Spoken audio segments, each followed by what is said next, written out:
Module 1, the 4 documents that govern.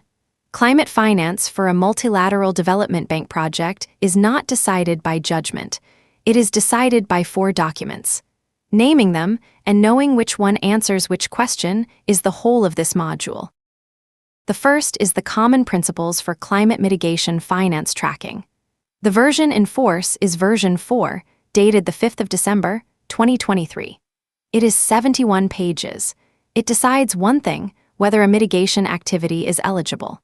It was developed by the Joint Climate Finance Tracking Group of the Multilateral Development Banks, together with representatives of International Development Finance Club member banks. 14 institutions commit to applying it: the African Development Bank, the Asian Development Bank, the Asian Infrastructure Investment Bank, the Council of Europe Development Bank, the European Bank for Reconstruction and Development, the European Investment Bank, the Inter-American Development Bank Group, the Islamic Development Bank, the New Development Bank, and from the World Bank Group, the International Bank for Reconstruction and Development, the International Development Association, the International Finance Corporation, and the Multilateral Investment Guarantee Agency. If a project is financed by one of those institutions, this document governs the mitigation side of the calculation. The second document is the Joint Methodology for Tracking Climate Change Adaptation Finance. It was published in 2022, following a review the multilateral development banks carried out between 2021 and 2022. It is 16 pages.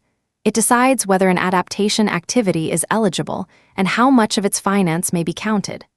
Note the asymmetry, because it shapes everything that follows. Mitigation eligibility is decided by a list. Adaptation eligibility is decided by a test. They are not 2 versions of the same method. The third document is the Joint Report on Multilateral Development Banks' Climate Finance, published annually. It carries reporting definitions, instrument treatment, worked examples, and the aggregate figures the banks disclose. It is not an eligibility methodology, and treating it as one is a common and expensive error. The annual report tells how amounts are presented and reported. It does not tell whether an activity qualifies. It belongs as a separate row in the register. The fourth document is the OECD Rio Markers for Climate Handbook. It answers a different question for a different reader, a bilateral donor, not a multilateral development bank. It classifies whether climate is a principal objective, a significant objective, or not targeted at the level of a reported activity. A Rio marker is not a finance amount. Module 9 deals with it in full. One caution on citing that handbook: it carries no version number and no date on its title page. It is cited as the current handbook. No date is attached that it does not state. 3 properties of the Common Principles change how the work is done. The first is scope. In the document's own words, the Common Principles are designed for use in ex-ante assessments and focus on the type of activity to be executed, not on its purpose, the origin of the financial resources, or its actual mitigation impact. That sentence is read closely because 3 rules come out of it. Purpose does not decide eligibility. A project intended to fight climate change is not eligible for that reason. The activity type decides. The origin of the money does not decide eligibility. Finance from a climate fund is not eligible because of where it came from. Actual mitigation impact does not decide eligibility.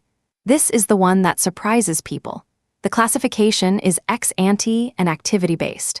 Measured emission reductions are a different quantity, produced by a different method. A ton of carbon dioxide is not a dollar of climate finance, and evidence of one is not evidence of the other. The second property is that, for multilateral development banks, the list is exhaustive. The document is explicit about this history. Between 2021 and 2023, the multilateral development banks used the eligible activity tables as an exhaustive list, considering only activities in the list as being eligible. International Development Finance Club members instead used the list as a guide, applying it as far as possible. Because of that difference, the document notes that climate finance numbers may not have been directly comparable between the 2 groups during those 2 years. In 2023, the Multilateral Development Banks and the International Development Finance Club worked together to adjust the list, aiming at a common list treated as exhaustive by both. The practical consequence is simple and strict.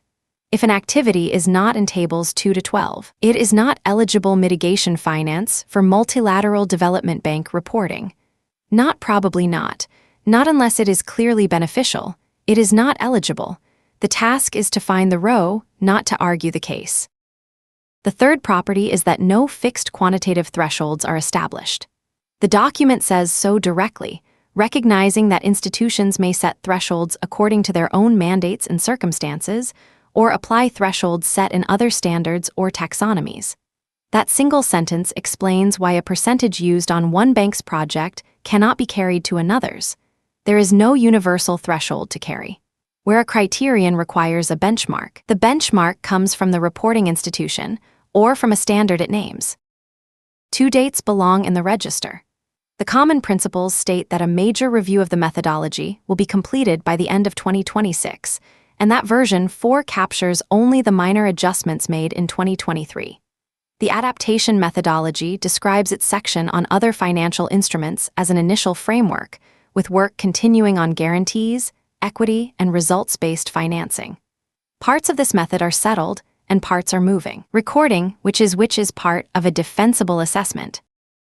One more distinction prevents a real misunderstanding.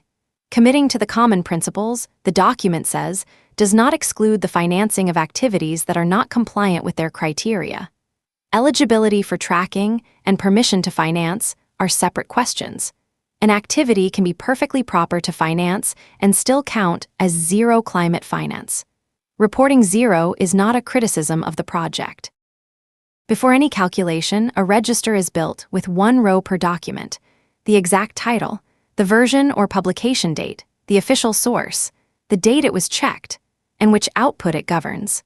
A nickname such as the Multilateral Development Bank method is unresolved until an exact document is attached to it. Module 2 opens the common principles and sets out what makes a mitigation activity eligible.